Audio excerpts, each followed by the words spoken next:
বিসমিল্লাহির রহমানির রহিম। হে জগতবাসী, আজ আমি শামীম আলী চিশতি আপনাদের সামনে একটি আলোচনা নিয়ে আসলাম।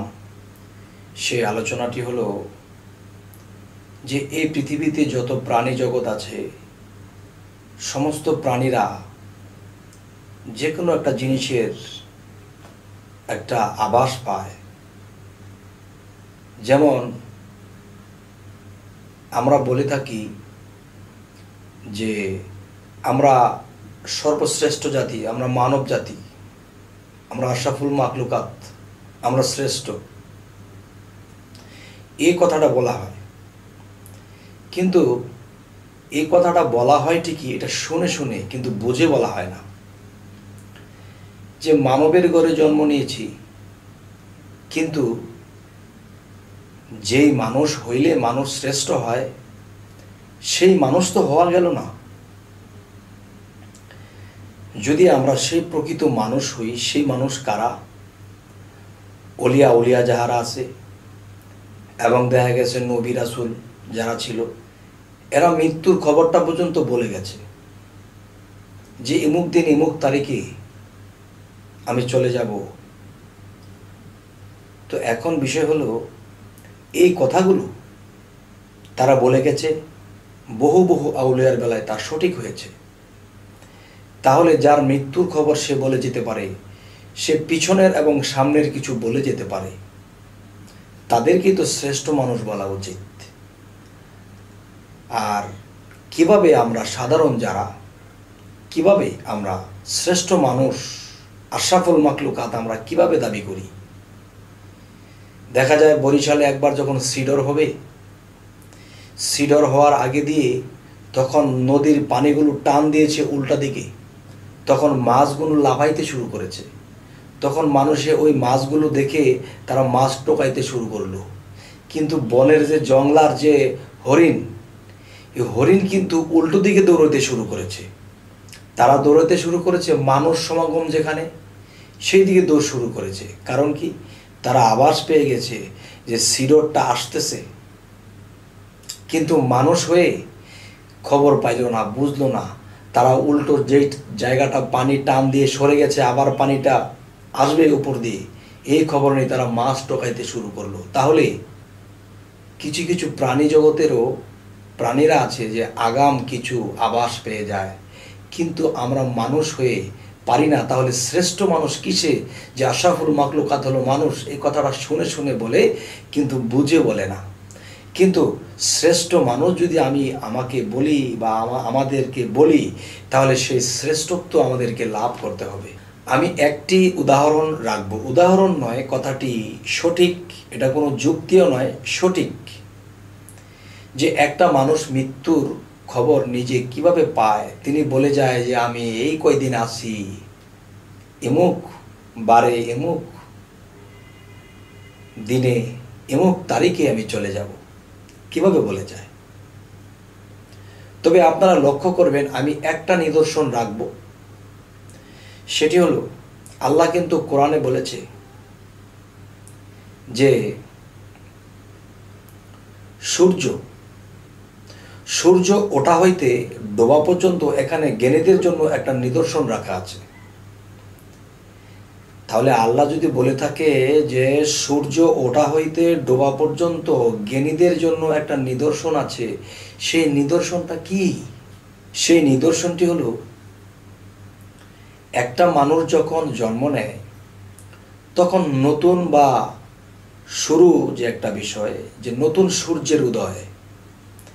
একটা শিশু যখন জন্ম নেয়, তখন কিন্তু তার বয়স যখন 1 মাস 2 মাস, তখন সে নতুন সূর্য উদয় হয়েছে। দেখবেন শিশুর কোনো জ্ঞান থাকে না, ওয়া ওয়া করে কাঁদে, খাবার পেলে খায়, না খেলে না খায়, কিন্তু তার জ্ঞান শক্তি নেই।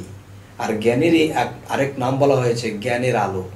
তো এখন যে কথাটা বোঝাইতে চাইতেছি, যে একটা শিশু যখন জন্ম নেয়, তখন নতুন সূর্যের উদয়। শিশুর যেমন জ্ঞান নেই, তেমনি নতুন সূর্যটার কোনো আলোর তাপমাত্রা নেই। তখন সূর্যটা যখন 8টা 9টা 10টা বাজে, তখন আস্তে আস্তে আলোর দিকে আসে। যখন 11টার দিকে আসে, তখন যৌবন প্রাপ্ত। যখন 12টা আসে তখন পূর্ণ যৌবন প্রাপ্ত। একটা মানুষের জীবনে যখন 12টা বাজে তখন তার মাথার উপরে সূর্য থাকে। এই ছেলের শক্তির হিম্মত, জ্ঞানের হিম্মত অন্যরকম। তাহলে বোঝা গেল একটা যৌবনপ্রাপ্ত লোকের সূর্যটা তার জীবনের 12টা বাজে। তাহলে যখন 2টা বাজলো তখন আমি ভার্টিকাল, যখন 4টা বাজলো তখন আমি নিম্ন ভার্টিকাল, যখন সূর্য অস্ত যাবে তখন কিন্তু সে লাল হয়ে যায়। আবার কিন্তু এই সূর্যটা লাল হইতে হতে আস্তে আস্তে অন্ধকারে আচ্ছন্ন হয়ে ডুবে যায়। যেরকম একটা মানুষ জন্ম নিয়েছিল, অজ্ঞানতা থেকে আস্তে আস্তে জ্ঞানের দিকে গেল, এরপর মানুষ যখন বৃদ্ধ হয় তখন কিন্তু আবার অজ্ঞানের মতো হয়ে যায়, বাচ্চাদের মতো হয়ে যায়, আবার সে শিশু হয়ে যায়। সূর্যটা যেরকম লাল ছিল শিশু, তখন আবার সূর্যটা যখন ডুবে যাবে তখন সে লাল হয়ে গেছে। ঠিক আগের দিনের মানুষে ঘড়ির মধ্যে দেখতো যে কয়টা বাজে, কিন্তু একসময় ঘড়ি ছিল না। মানুষ সূর্যের দিকে তাকাইলে বলে দিত এতটা বাজে, কিন্তু 2-1 মিনিট, বেশি একটা পার্থক্য হতো না। তবে এই মহাবিশ্ব ব্রহ্মাণ্ডে যা কিছু আছে তা যদি মানব বাণ্ডে থাকে, তাহলে মানব বাণ্ডের মধ্যেও সূর্য আছে। আমি যেই দিন জন্ম নিয়েছিলাম সেই দিন আমার সূর্য উদয় হয়েছে।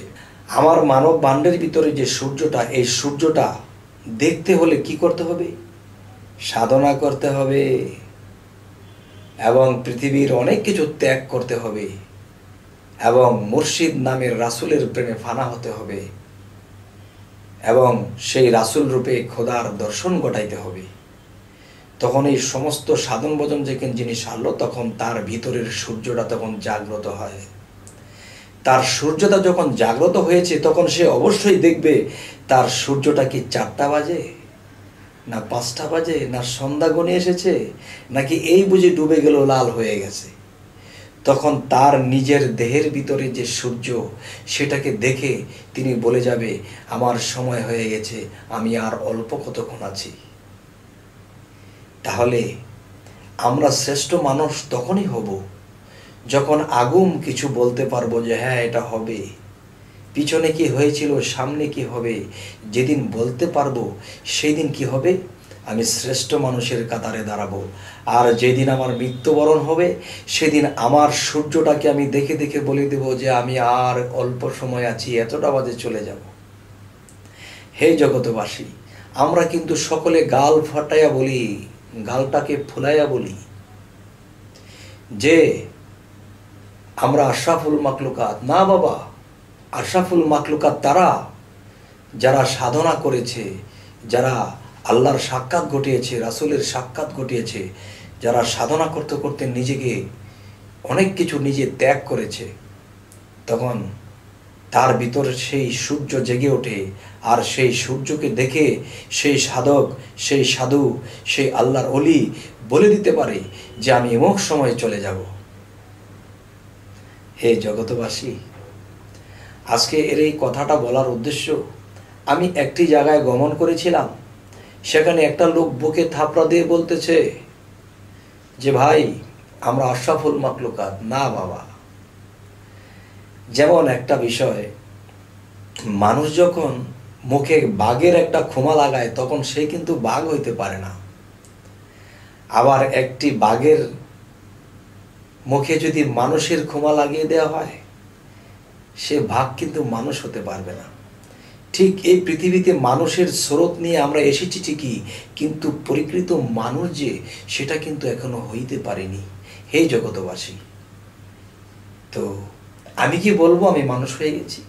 আমি পাপী, আল্লাহর কাছে আমি পাপী। এমন কোনো নবী রাসূল, এমন কোনো আউলিয়া কেউ বলতে পারবে না যে আমি পূর্ণ,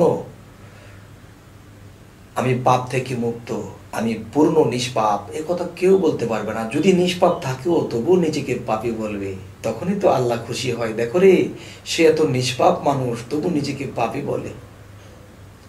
হে জগতবাসী, আজকের এই কথাগুলোর মূল উদ্দেশ্য এটাই যে আমরা শ্রেষ্ঠ মানুষ তখনই হব যখন সাধনা করব, মুর্শিদের দেওয়া সাধনাগুলো করব, জীবনে অনেক খারাপকে ত্যাগ করে দেব এবং ধ্যানের দেশে ডুবে যাব। এরপরে রাসূলকে পাবো, রাসূলের সঙ্গ ধরে আমি আল্লাহর বাড়ি যাব। হে জগতবাসী, আজ এই কথাগুলো বলেই রাখছি। সকলেই ভালো থাকবেন। আল্লাহ হাফিজ।